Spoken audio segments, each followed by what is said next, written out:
dari kelompok 1 biologi, kami mendapat tugas tentang pencemaran lingkungan. Sebelum lanjut, kita pengen perkenalan dulu nih.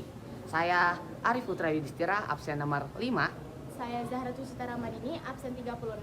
Saya Anissa Maharani, absen 4. Saya Indah Zafrafiani, absen 5. Saya Tia Rahayu, absen 35. Saya Revina Zahra, absen 31. Nah, sebelum lanjut, kita memilih pencemaran tentang air. Nah, kita bakal menjelaskan tentang jenis-jenis pencemarannya, sumber pencemarannya, terus dampak pencemarannya, dan penanggulangannya. Dadah, stay tune. Pencemaran air terjadi ketika bahan berbahaya masuk ke badan air seperti sungai, danau, laut, air tanah, menurunkan kualitas air, membahayakan makhluk hidup, dan mengganggu ekosistem. Sumber pencemaran bisa berasal dari aktivitas manusia atau antropogenik, yaitu proses alamiah. Adapun jenis-jenis pencemaran air. Yang pertama, ada kimia. Kimia disebabkan oleh pestisida, herbisida, logam berat, dan bahan kimia industri. Yang kedua ada biologis. Ini disebabkan oleh mikroorganisme patogen dari limbah manusia, hewan, atau pertanian. Yang ketiga ada fisik. Fisik melibatkan perubahan fisik seperti suhu, sedimentasi, dan sampah plastik. Yang keempat ada organik. Ini disebabkan oleh limbah rumah tangga dan pertanian yang mengandung nutrien menyebabkan eutrofikasi. Sumber-sumber pencemaran air. Yang pertama ada limbah domestik. Limbah domestik ini seperti contohnya limbah rumah tangga yang mengandung deterjen dan sampah organik. Yang kedua sumbernya ada di limbah industri, seperti halnya kandungan zat kimia yang berbahaya. Yang ketiga ada dari limbah pertanian, seperti contohnya pestisida, herbisida, dan pupuk. Yang keempat ada dari limbah peternakan, seperti halnya kotoran hewan. Yang kelima ada kebocoran minyak, seperti tumpahnya minyak di laut. Dampak pencemaran air. Dampaknya yang pertama bagi kesehatan manusia, yaitu dapat menyebabkan penyakit seperti diare dan kolera. Yang kedua, dampaknya pada ekosistem air. Hal ini menyebabkan kematian biota air dan gangguan rantai makanan. Dampak ketiga ada pada ekonomi, yaitu seperti terjadinya penurunan kualitas air, dampak pada perikanan dan pariwisata. Upaya pencegahan dan pengendalian.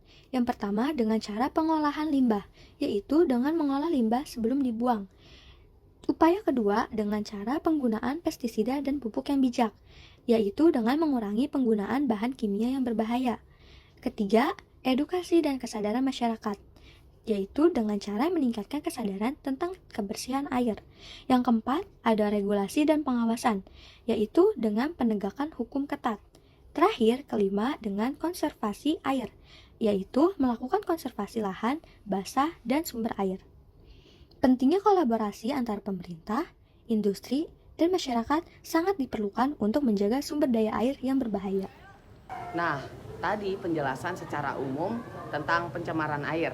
Nah, kita bakal lanjut wawancara di TKP di Kali Pintu Air. Selamat sore pemirsa. Saya Arif berada di tepi kali sungai Pintu Air, di mana kami akan melihat lebih dekat tentang masalah pencemaran air yang sedang terjadi di sini. Kali ini bukan lagi sumber kehidupan bagi masyarakat setempat, melainkan telah menjadi titik fokus permasalahan lingkungan akibat pencemaran yang semakin memprihatinkan. Jadi saya akan mewawancara beberapa warga-warga yang ada di sini. Ya, di sini ada ibu-ibu yang samping ada di pinggir jalan.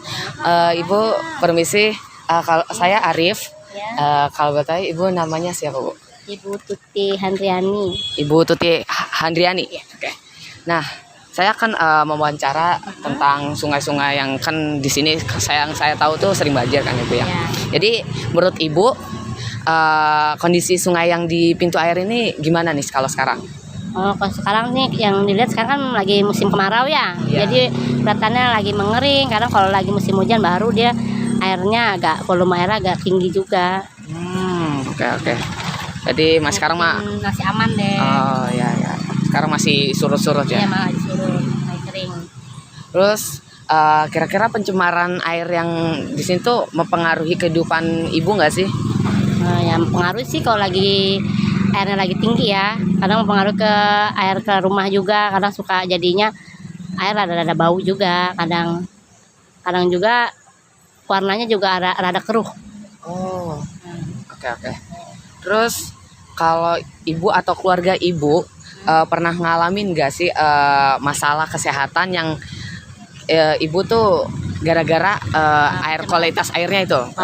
Pernah sih, pernah gatal-gatal. Gatal-gatal. Nah ya karena mungkin ya dari kalinya kali ya, namanya lagi kotor, mungkin ya jadi berpengaruh ke air di rumah. Jadi berpengaruh ya bu. Terus menurut ibu apa penyebab utama nih? Penyebab utama pencemaran yang di sungai ini? Mungkin kebanyakan orang yang banyak buang sampah sembarangan ya, main asal, kadang suka main lempar-lempar aja kan. Kalau lagi sampahnya lagi banyak, ya airnya juga jadi bau kan, jadi kotor gara-gara banyak sampah. Ya, karena sampah. Ya. Terus menurut ibu kayak langkah-langkah yang diambil pemerintah atau organisasi lokal yang untuk mengatasi, kan tadi banyak sampah nih gitu. Kira-kira langkah-langkahnya tuh apa? Ya mungkin ya karena sekarang kan udah ada ini ya PPSU kan. Sekarang jadi kadang suka dibantu sama PPSU tuh udah buat membersihkan kali, suka diangkut-angkutin sampahnya setiap beberapa hari sekali. Jadi ya warga juga mungkin setiap seminggu sekali ada kerja bakti buat ngangkutin sampah yang di sini. Oh, berarti karena emang dari pemerintah juga udah ada ya. Karena udah ada lembaganya sendiri kan. Nah, terus ibu bisa cerita nggak sih tentang pengalaman pribadi atau keluarga soal dampak pencemaran airnya itu? pengalaman pribadinya apa ya? Maksudnya gimana, dampak gimana? Jadi kayak pengalaman, jadi kayak gimana ya? Tunggu. Kayak soal kan dampaknya kan di sini karena banjir itu kan, nah, jadi iya, jadi pemandangan juga jadinya nggak bagus ya dilihat ya. Terus ya pokoknya lingkungannya jadi kurang sehat lah. Nah, oke. Ya, udah. Ya, terima kasih Bu. Ya. Oke, jadi saya telah mewawancara tentang warga-warga sekitar kali pintu air di sini. Ternyata emang kali di sini tuh kalau emang lagi musim banjir, maksudnya kayak volume airnya meningkat, hujannya meningkat, itu akan menyebabkan banjir karena penyebab utamanya itu karena adanya sampah-sampah, karena mereka tuh buang sampah, ada beberapa orang tuh buang sampah langsung buang aja gitu, tapi tidak di tong sampah gitu. Jadi menyebabkan pencemaran lingkungan atau pencemaran air. Sekian. Terima kasih.